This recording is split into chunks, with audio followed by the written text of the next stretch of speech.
전라북도의 내년도 국가 예산이 사상 최대 규모인 6조 5,685억 원으로 최종 확정됐습니다.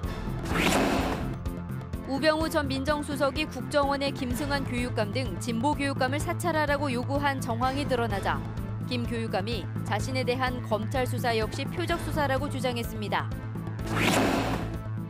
전주교대 총장 후보자로 김우영 교수가 결정됐습니다. 하지만 탈락한 1순위 후보자가 법적 대응에 나서겠다고 밝혀 갈등은 계속될 전망입니다. 전라북도 페이스북에서 좋아요를 누를 때마다 연탄을 적립해 전달하는 이벤트가 시작돼 눈길을 끌고 있습니다. 여러분 안녕하십니까? JTV 8시 뉴스입니다. 전라북도가 내년도 국가 예산으로 역대 최대인 6조 5,600억 원을 확보했습니다. 국회 심의 단계에서 당초 정부안보다 5천억 원 가까이 늘려 목표를 달성했습니다. 전라북도와 정치권의 공조가 큰 밑거름이 됐습니다. 이승환 기자의 보도입니다. 전라북도와 14개 시군이 확보한 내년도 국가 예산은 6조 5,685억 원. 먼저 지난 정부에서 어려움을 겪어온 신규 사업들이 대거 해결됐습니다. 전라북도의 수건이었던 새만금 국제공항 타당성 용역비 5억 원과 지덕권 산림치유원 49억 원, 한국형 스마트팜 기술개발 121억 원 등 굵직한 사업들이 새로 반영되었습니다. 새만금 개발공사 설립 예산 510억 원 등 새만금 SOC 예산도 9천억 가까이 확보했습니다. 대통령이 직접 챙기고 국책사업답게 추진하겠다는 정부의 약속이 역대 최대 규모의 예산 반영으로 표출되고 약속이 지켜졌다 하는 점에서 저희들은 반갑게 생각을 하는 겁니다. 정부가 SOC 사업비를 20%가량 줄였지만 전북은 제4차 국도 국지도 계획에 든 사업을 모두 반영시키는 등 도로, 항만, 철도 사업이 한층 탄력을 받게 되었습니다. 7명의 의원을 가진 다수당으로서 호남에 23명의 의원을 가진 당으로서 이번에 전남북의 SOC 예산을 확충하는 데 최대의 중점을 두었습니다.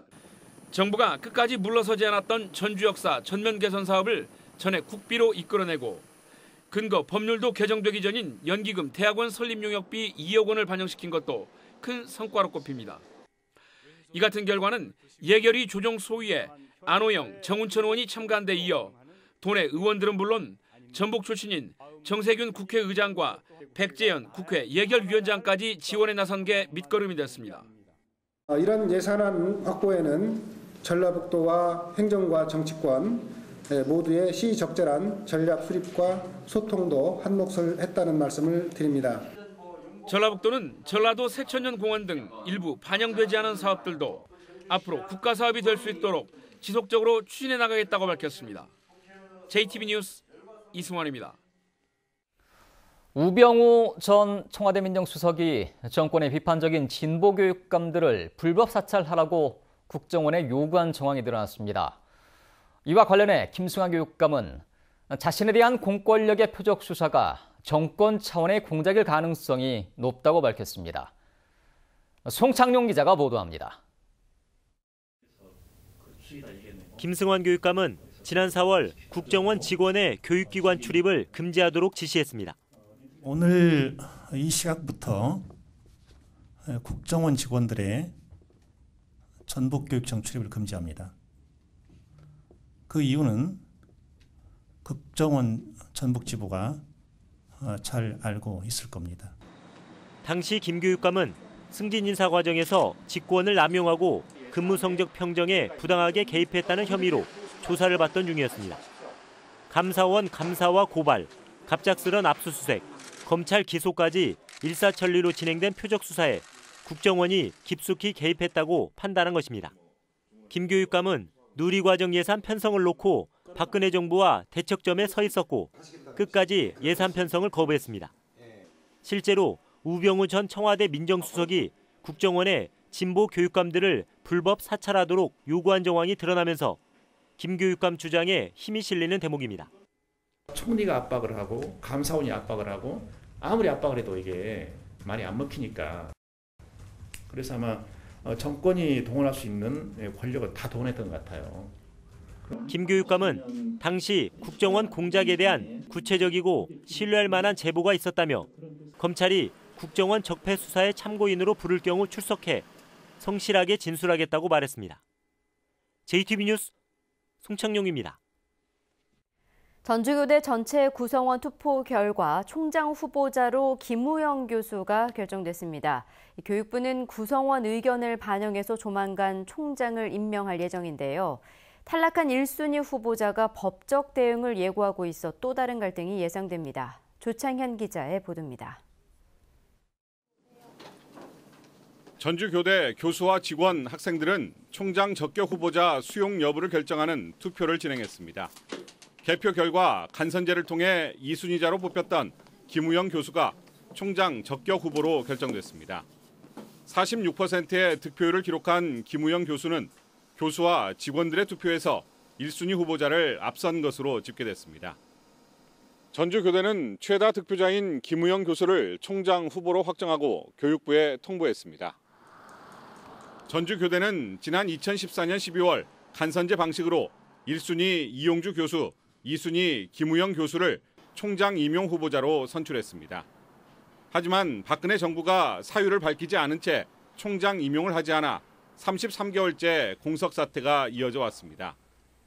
정권이 바뀌고 장기간 총장 공석에 대한 비난 여론이 거세자 교육부는 지난달 총장 후보자에 대한 구성원 의견 수렴을 요구했고 투표 결과 1, 2등 순위가 역전됐습니다. 이에 대해 탈락한 1순위 후보자는 즉각 반발하고 나섰습니다. 총장 수용 여부에 대해 구성원의 의견을 다시 수렴하는 것이 법적 근거가 없는 위법한 행위라며 총장 임용을 강행하면 법적 대응에 나서겠다고 밝혔습니다. 의견을 물어본다는 그 절차로 해서 이걸 뒤집는다는 것은 어떤 법적인 근거도 없고 아무런 근거도 없이 이것을 인정한다는 것은 도저히 상식적으로 납득이 안 가는 일이죠. 전주교대 총장 공석 사태는 조만간 해결되겠지만 탈락한 후보와 지지 세력의 반발도 만만치 않아 총장 선출을 둘러싼 학교 내 갈등은 상당 기간 이어질 것으로 보입니다. JTB 뉴스 조창현입니다. 생사를 넘나드는 응급 환자에겐 1분 1초도 생명과 직결될 수 있습니다. 이런 중증 응급 환자를 옮기는 닥터 헬기 2착륙장이 새로 조성됐습니다. 전보다는 훨씬 사정이 개선됐지만 과제도 적지 않습니다. 나금동 기자가 보도합니다. 지난해 6월 전국에서 6번째로 도입된 전북 닥터 헬기. 지난해 하반기에만 69명의 중증 응급 환자를 이송한 데 이어 올해는 벌써 200명에 가까운 환자를 실어 날랐습니다. 닥터 헬기 안에는 심장 제세동기, 인공호흡기와 같은 최첨단 의료기기들이 구비돼 있는데요. 이를 통해 환자 상태에 따른 적절한 응급 조치가 가능합니다. 하지만 제대로 된 시설이 없어 인근 주차장을 사용해온 상황. 닥터 헬기 도입 1년 6개월 만에서야 비로소 전용 2착륙장을 갖춰 한층 안전한 출동이 가능해졌습니다. 닥터 헬기는 중증 환자에게 언제나 무료로 제공되는 서비스입니다. 꼭 필요하신 중증 환자분들은 언제나 편하게 이용해 주시기 바랍니다. 하지만 닥터 헬기가 완벽하게 제 몫을 하려면 아직은 가야 할 길이 멉니다. 2착륙장조차 이제서야 갖출 정도이다 보니 야간에 헬기가 뜨고 내릴 장소를 확보해 두기는 더욱 어렵습니다. 이 때문에 현재는 주간에만 운행돼 야간에는 아무리 급한 환자가 발생해도 출동할 수 없는 반쪽 헬기 신세를 면하지 못하고 있습니다. 야간에 앉으면 어디 그 위치라든지 해가지고 이렇게 불이 들어와야 될 거 아니에요. 그 인계점에 거기에다가 전선을 받고 불이 들어오거나 이런 상황까지는 아직 안 돼 있거든요. 현재 전라북도 14개 시군 가운데 일정 시간 안에 응급의료센터에 닿을 수 없는 취약시군은 모두 9개. 닥터 헬기가 온전한 제 몫을 다할 수 있도록 시설 확충과 자원이 뒤따라야 할 것으로 보입니다. JTB 뉴스 나금동입니다. 잦은 눈과 강추위 속에서 어려운 이웃들의 세밑은 더욱 추울 수밖에 없는데요. 전라북도 페이스북에서 좋아요를 한 번 누를 때마다 연탄을 적립해 이웃을 돕는 이벤트가 눈길을 모으고 있습니다. 정원익 기자의 보도입니다. 16만 8천여 명이 소식을 전해받고 있는 전라북도 페이스북입니다. 따뜻한 연탄 나눔 이벤트가 시작되자 페이스북 사용자들의 답글이 쏟아집니다. 일주일 동안 이어지는 이번 이벤트는 페이스북 사용자들이 좋아요를 한번 클릭하면 연탄 2장이 적립됩니다.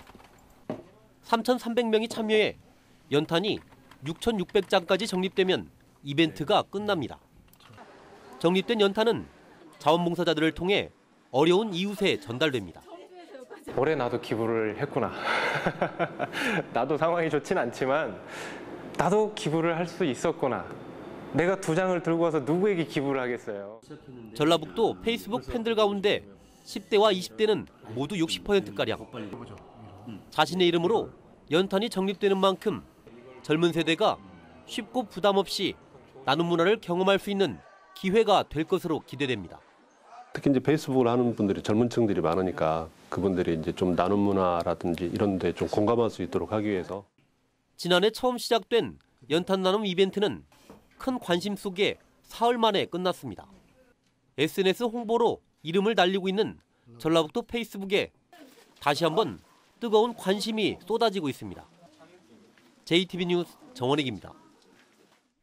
정부가 새만금 개발공사를 설립해 새만금 사업의 속도를 높이기로 했습니다.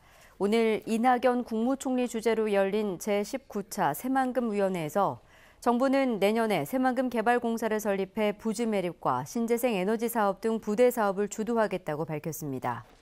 또 2023년 세계 잼버리를 성공적으로 개최할 수 있도록 농지관리기금을 투입해 잼버리 부지를 2022년까지 매립하고 새만금 남북도로와 새만금 전주 고속도로 가운데 새만금 석임제 구간을 잼버리 전까지 개통하겠다고 덧붙였습니다.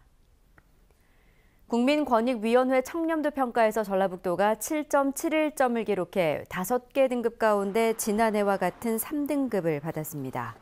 전라북도 교육청은 7.76점을 기록해 지난해 2등급에서 3등급으로 한 단계 떨어졌습니다. 14개 시군에서는 전주시와 남원시가 2등급을 받았고 군산시가 4등급을 받았습니다.